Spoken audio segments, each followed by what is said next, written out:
ठीक, एक काम कर लेना, बस एक छोटा सा काम कर लेना। 18,000 रुपए को 10% पर दोगे तो पहले साल का ब्याज कितना होगा वो समझो। ठीक है, 18,000 रुपए हैं, 10% पर दिया तो पहले साल का ब्याज हो गया आपका 1800। तो आप लिख लो कि 1800 रुपया पहले साल का ब्याज है। ठीक है, पहले साल का ब्याज आ गया है और तीसरे और चौथे का अंतर बताना है। यानी पहले से वो जब वो दूसरे पर जाएगा, पहले से दूसरे पर जाएगा, पहले साल से दूसरे पर जाएगा तो ये ब्याज अपने आप का 11/10 हो जाएगा। अब 11/10 कहां से हुआ?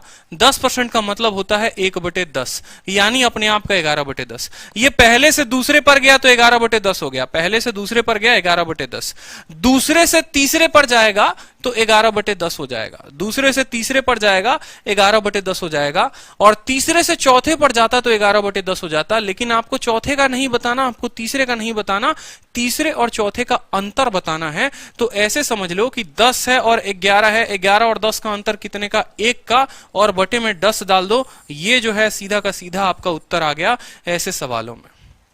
इसीलिए मैंने आपको कहा था कि ये जो सवाल है मैं आपको बताऊंगा 10 सेकंड के अंदर।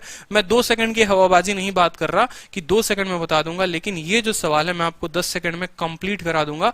ना आपको ट्री लगाना पड़ेगा, ना आपको सक्सेसिव लगाना पड़ेगा, ना आपको रेशियो लगाना पड़ेगा। सीधा मेरा मेथड लगाओ, मुन्नी मेथड, और भैया ये सवाल जो है वो बन जाएगा।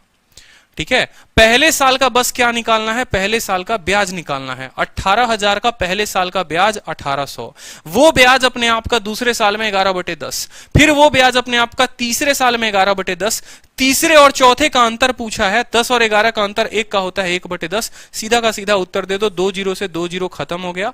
ठीक है, अब 18 को 11 के साथ गुना करोगे तो देखते जाओ, पहले 18 को 11 के साथ गुना करोगे तो 8 का 8 लिख दो, 8 का पड़ोसी 1 9 लिख दो, और फिर 1 लिख दो। फिर भैया ये जो है 11 के साथ गुना होगा तो 8 जो है तुम्हारा 8 आ जाएगा।